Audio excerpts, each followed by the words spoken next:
মহাসাগরের উপর দিয়ে যাচ্ছে বিটি, যার জন্য প্রচুর পাম্পিং হচ্ছে।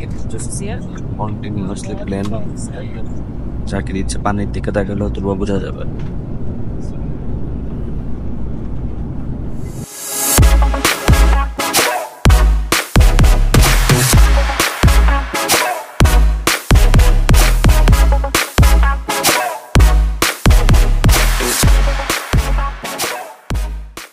Hello. We just started for Maldives and Sri Lanka. এয়ারপোর্টে যাচ্ছি, ফ্লাইওভারের উপরে আছি।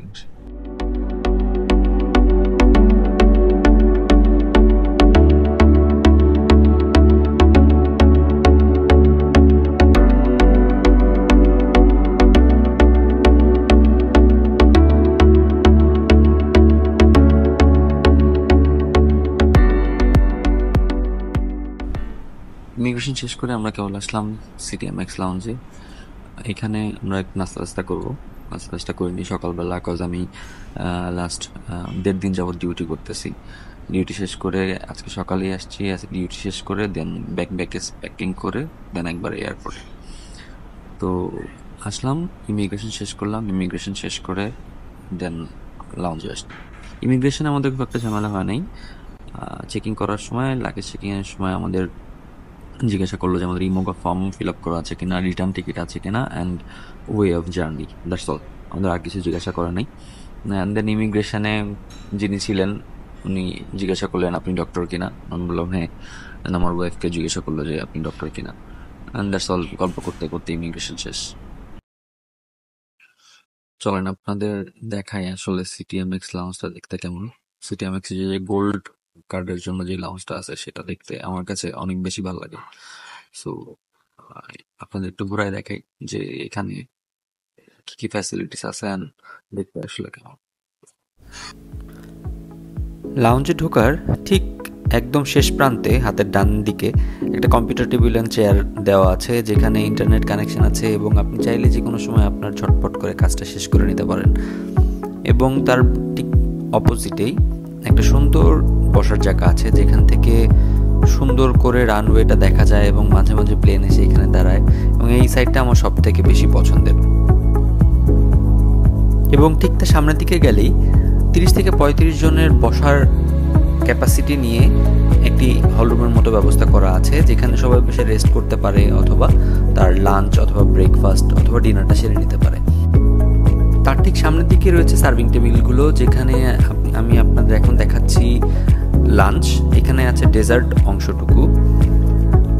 ঠিক তার পাশেই রয়েছে ফল, ফ্রুটসের সালাদ অ্যান্ড স্যান্ডউইচ অ্যান্ড কিছু পাস্তা দেওয়া আছে এখানে, যেগুলো র পাস্তা আসলে। তার পাশেই মেইন যে সার্ভিং টেবিল, যেখানে আসলে মেইন ডিশগুলো রাখা আছে। এখানে দেখা যাচ্ছে থাই স্যুপ, পাশে ব্রেড রাখা আছে এবং পাশে বাটার রাখা আছে। এটি প্লেন রাইস, তার পাশে তেহারি। তেহারির পাশেই আছে গরুর মাংস ভুনা। ঠিক grill fish with sweet chilli sauce, একটা নতুন ডিশ যেটা আমি দেখলাম, আমি আগে কখনো দেখিনি। এটা পাস্তা উইথ অলিভস।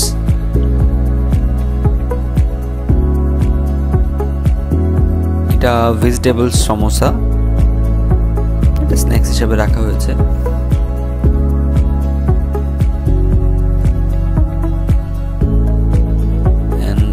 এটা লাস্টলি সটেড ভেজিটেবল।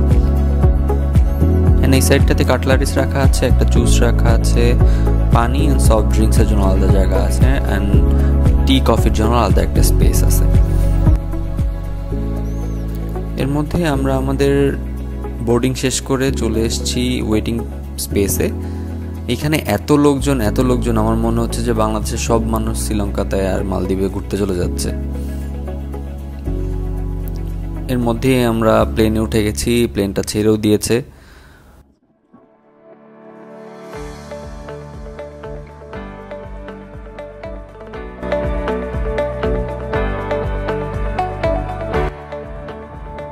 যদিও আমরা লাউঞ্জ থেকে প্রচুর খাওয়া দাওয়া করে আসছি, এরপরেও যেহেতু কমপ্লিমেন্টারি ছিল এয়ারলাইন্সের পক্ষ থেকে আমাদের দুটো লাঞ্চ দেওয়া হয়। দুটো অপশন ছিল, একটা ভেজিটেবল অ্যান্ড চিকেন। তৃষা নিয়েছে ভেজিটেবল এবং সেটা সে খাচ্ছে। আমার কাছে মনে হচ্ছে না আসলে খুব একটা তার পছন্দ হচ্ছে, অনেক ঝাল লাগতেছে তার, আসলে বেশ ঝাল ছিল, অনেক স্পাইসি ছিল তৃষারটা। এখন আমার খাওয়ার পালা। তো আমি কনজাস্টেড জায়গায় মোটো খেতে পারি না, অনেক টাফ খাওয়া এয়ারলাইন্সে বসে বসে। তবে টি শার্টটার তুলনায় আমারটার স্বাদ অনেক ভালো ছিল এবং আমি রিকমেন্ড করব যে যদি আপনারা শ্রীলঙ্কান এয়ারলাইন্সে যান সেই ক্ষেত্রে অবশ্যই ননভেজটা নেবেন। যদি আপনারা ননভেজ খেয়ে থাকেন তাহলে অবশ্যই ননভেজটা নেবেন। খাওয়া দাওয়া শেষ করে এই মেঘের রাশি দেখতে দেখতে কেটে যাবে আমাদের 3 ঘন্টা।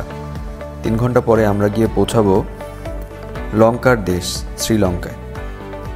বাংলাদেশ থেকে প্রায় 2000 কিলোমিটার দূরে এই শ্রীলঙ্কায় আমাদের যেতে সময় লাগবে 3 ঘন্টার মতো।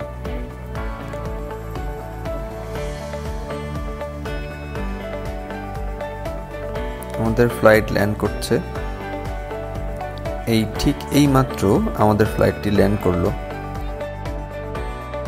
দেখতে খুব ছিমছাম, খুবই সুন্দর একটা এয়ারপোর্ট লাগছে দূর থেকে।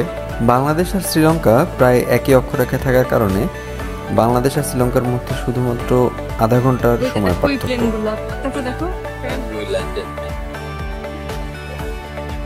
প্লেন থেকে বের হয়ে আমরা রওনা দিলাম, যেখানে আমরা আসলে ওয়েট করব 2 থেকে 2.5 ঘন্টার মতো। যদিও আমাদের প্লেন একটু লেট ছিল, যার জন্য আমাদের এখানে একটু কম সময় ওয়েট করতে হবে। এই যে অ্যারাইভাল, এখানে লেখা আছে অ্যারাইভাল অ্যান্ড ট্রানজিট, তার মানে আমরা এখানে ওয়েট করব।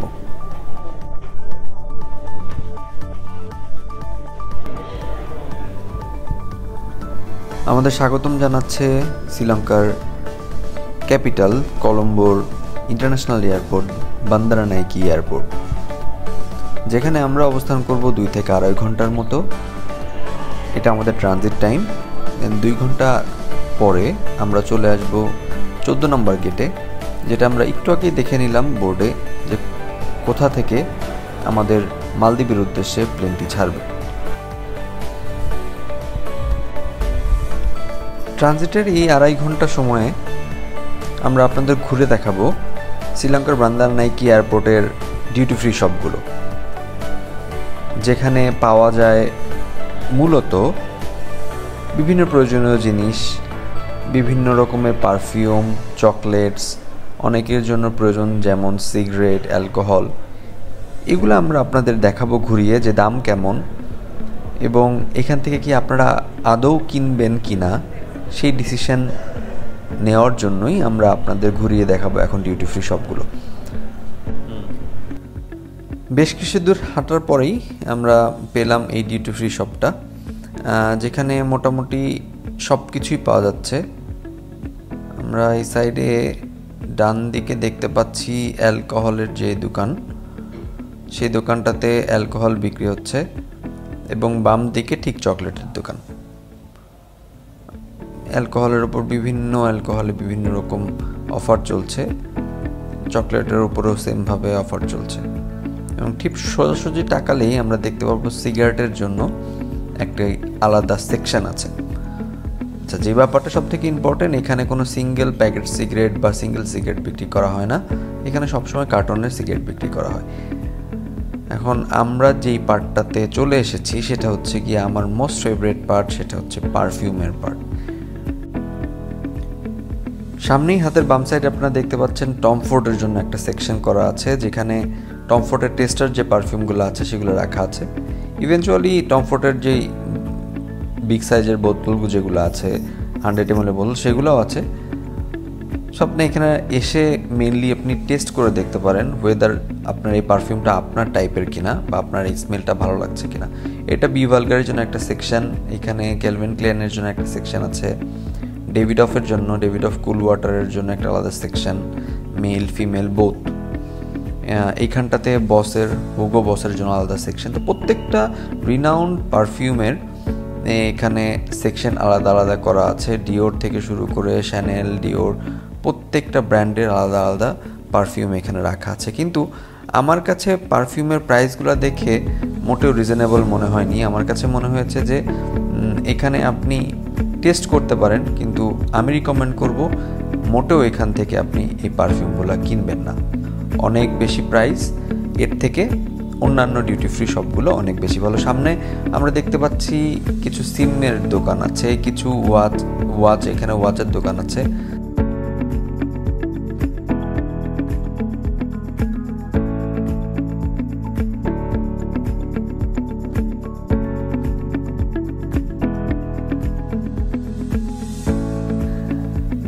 জেমস এই দোকানটি আছে।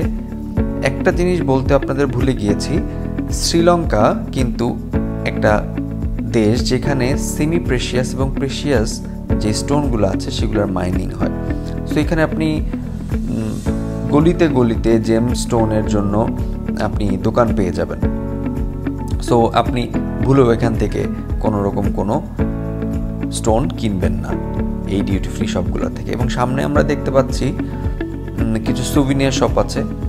সামনে সুভিনিয়ার শপের সাথেই কিছু খাবারের দোকান আছে।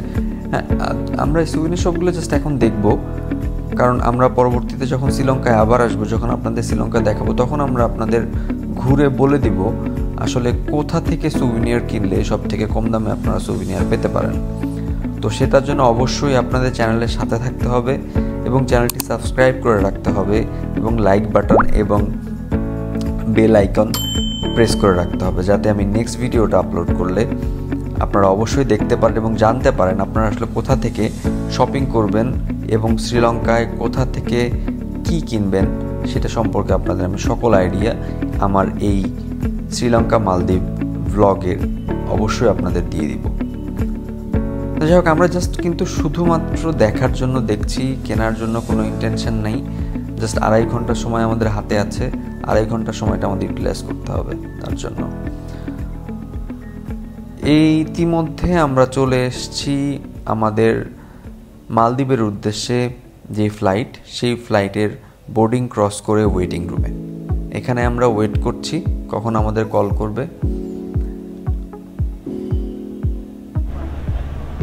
দিন গনিয়ে বিকাল সন্ধ্যার দিকে, ঠিক সন্ধ্যার সময় আমরা ফ্লাইটে ওঠার জন্য প্রিপারেশন নিচ্ছি এবং সামনেই আমাদের ফ্লাইট। আমাদের এই প্লেনটা আমাদের জন্য অপেক্ষা করছে।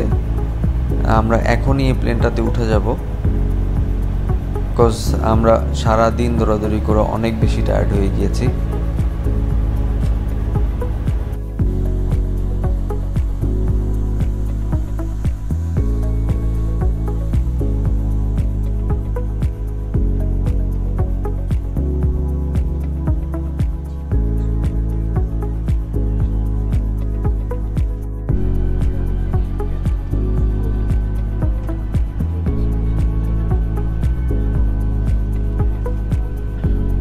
মাত্র নাস্তা দিয়ে গেল।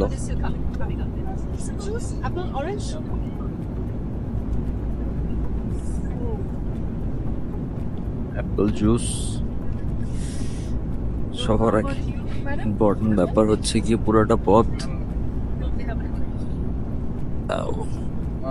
সির উপর দিয়ে যাচ্ছে, ভারত মহাসাগরের উপর দিয়ে যাচ্ছে মেঘটি, যার জন্য প্রচুর বাম্পিং, কন্টিনিউয়াসলি প্লেন যাকে দিচ্ছে পানির দিকে দেখালে হয়তো বোঝা যাবে।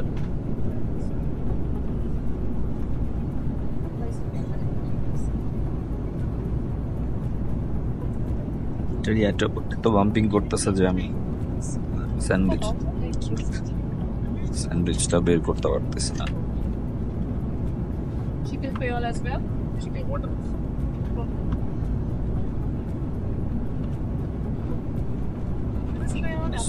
স্যান্ডউইচ রোল, ভেজিটেবল রোল, এ দেখি কি অবস্থা।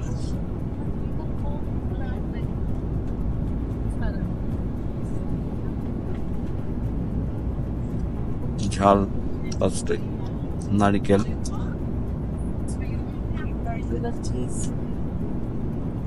আর চিজ, সবগুলোর কম্বিনেশনই আর কি রোলটা বানাইছে ওরা।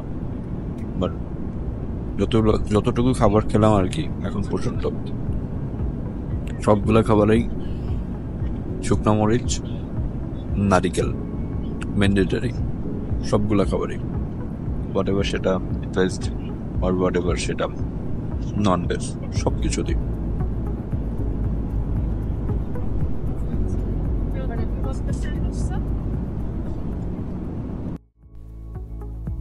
হাই, ওয়েলকাম টু মালদ্বীপ। এইমাত্র আমরা এসে পৌঁছালাম মালদ্বীপে। ব্যাগগুলো কালেক্ট করে আমরা এখন যাচ্ছি ট্যাক্সি স্ট্যান্ডের দিকে, যেখান থেকে ট্যাক্সি নিয়ে আমরা আজকে রওনা দিব আজকে রাতের আমাদের গন্তব্য হুলু মালে শহরের দিকে। ট্যাক্সি নিয়ে নিলাম। ট্যাক্সিতে আমাদের খরচ হলো $10, কিন্তু আমি রিকমেন্ড করবো যে আপনারা সবসময় মালদ্বীপিয়ান রুপিয়াতে ট্যাক্সিতে পে করবেন। আজকে রাতের জন্য আমরা স্টে করতেছি ভিস্তা বিচ রিট্রিট হোটেলে। দেখতে এমন,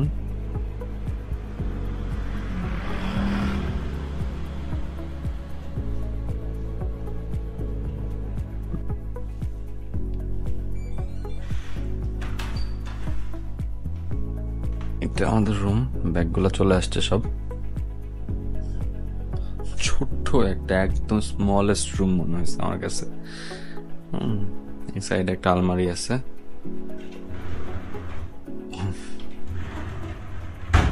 আলমারি নিচে একটা লাগেজ রাখার জায়গা আছে, এন্ড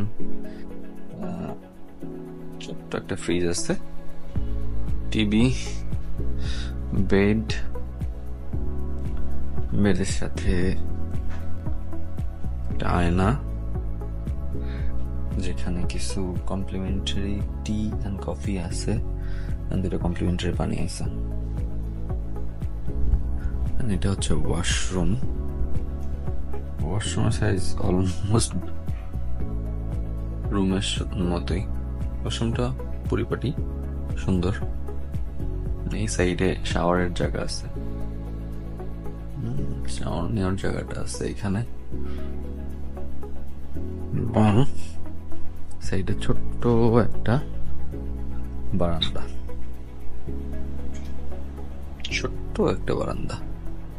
আমরা এখানে আসলে এক রাত থাকবো। এক রাত থাকার জন্য আমরা খুব বেশি এক্সপেন্স করিনি। এক রাত থেকে কালকে সকালে আমরা যেহেতু প্যারাডাইস আইল্যান্ডে চলে যাব, তার জন্য এটা নিয়ে আমরা খুব একটা বদার করতেছি না। আমাদের হোটেলের পাশেই একটা রেস্টুরেন্ট, রাখিনী বিচ রেস্টুরেন্ট। আমরা খাইতে আসলাম মাত্র। সারাদিন এত টায়ার্ড, ইম্পসিবল রকম টায়ার্ড। চারপাশে অ্যাম্বিয়েন্সটা অনেক সুন্দর, বৃষ্টি পড়তেছে অলদো। তো যেটা বলার ব্যাপার হচ্ছে, আগে ফুডের কথাটা বলি। হচ্ছে কি আমাদের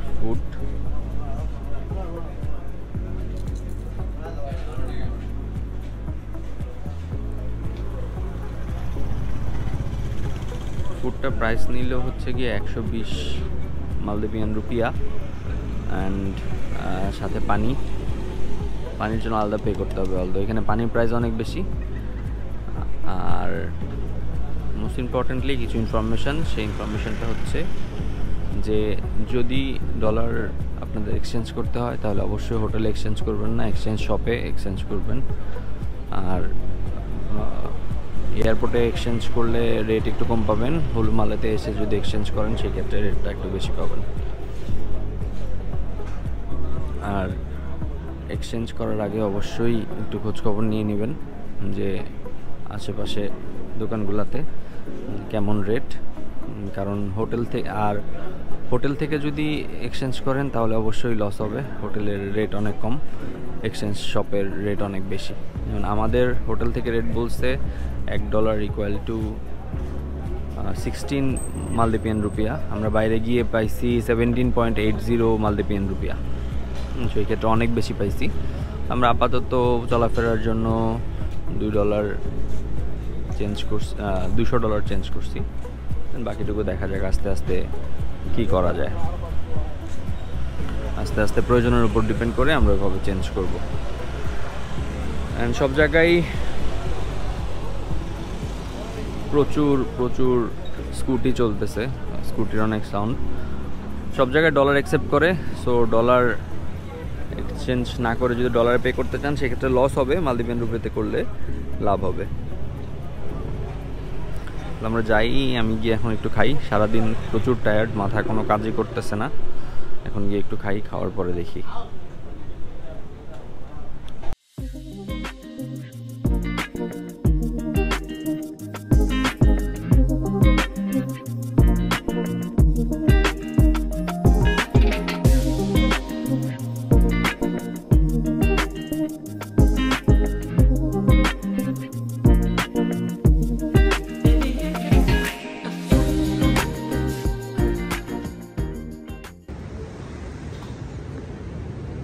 রাত্রেবেলা হোটেল থেকে বেরোয় একটু এক্সপ্লোর করতে বেরোলাম, অলদো রাত্রেবেলা যেহেতু ঘোরার কোনো জায়গা নেই, হোটেল থেকে বেরোয় 2 কদম হাঁটতেই this is the place we got. সম্ভব সুন্দর লাগতেছে। আজকের মতো এতটুকুই, কাল দেখা হবে নতুন জায়গায়, স্বপ্নের রাজ্য প্যারাডাইজ আইল্যান্ডে। দেখতে আমাদের সাথেই থাকুন এবং সাবস্ক্রাইব করে রাখুন, লাইক বাটনটা প্রেস করে আমাদের ইন্সপায়ার করুন এবং বেল বাটনটা অবশ্যই প্রেস করে রাখুন যাতে প্যারাডাইজ আইল্যান্ডের নেক্সট ব্লগটি আপনারা দেখতে পারেন যখনই আমরা আপলোড করি। Thank you.